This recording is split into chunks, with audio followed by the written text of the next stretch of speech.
Merci JT. Bonjour. J'ai reçu quelques lettres d'admirateurs et, n'en déplaise à JT, j'ai plus d'admirateurs que lui. Monsieur Newton, personnage extravagant certes, mais tellement attachant. Suite aux 11 questions de mon portrait, Jeanne Tripplehorn se dit flattée que je la cite, mais me rappelle qu'il ne sera pas possible d'admirer sa poitrine. C'est que madame est pudique. C'est bien dommage. Pensez donc, tourner dans un film aquatique, presque entièrement vêtu de vêtements clairs, sans jamais dévoiler ne serait-ce que la pointe d'un bout de sein, admettez qu'il faut y mettre une sacrée volonté. La pudibonderie vous guette. Madame Tripplehorn, recevez toutefois l'assurance de mon admiration pour votre obstination, mais promettez-moi de ne plus jamais faire un film de la teneur de Waterworld. Ou alors si, faites-le, mais dévoilez ce sein que je saurais voir, et plutôt 2 fois qu'une. Ça fera passer la pilule du prix du billet.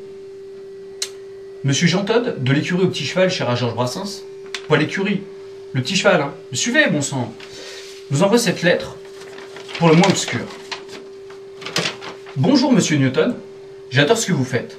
Franchement, moi aussi j'adore ce que je fais. J'ai écrit cette bafouille, tel un réquisitoire pour quelqu'un qui est parti avant l'heure. Franchement, quelle idée de partir comme ça, sans presque prévenir, profitant d'un vilain crabe de passage. Tu aurais pu faire l'effort de rester au moins 20 ans de plus. Parce que tu t'es arrangé pour en louper des choses. Chirac président et le coup de la dissolution. La montée de la gauche. La guerre en Irak, chapitre 1. La baisse de la gauche. Le son et lumière en mondiovision du 11 septembre. La gauche. On s'en fout finalement de la gauche. La guerre du Golfe, chapitre 2, ou le retour de la vengeance du fils maudit.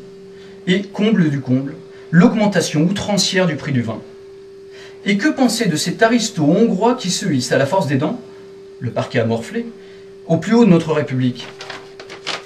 Tu te serais bien poilé si tu avais eu la décence de rester, gros lâche que tu es.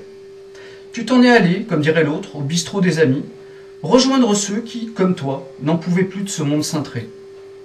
Je n'y peux rien, je suis triste, mes mots dépassent ma pensée. Toi et tes pangolins, vous me manquez terriblement. Je me sens seul, abandonné. Eh bien, Jean Todt, si tu te sens seul, abandonné, va faire un tour, entre dans un bar. Dans tous les bistrots, il y a les bières des proches.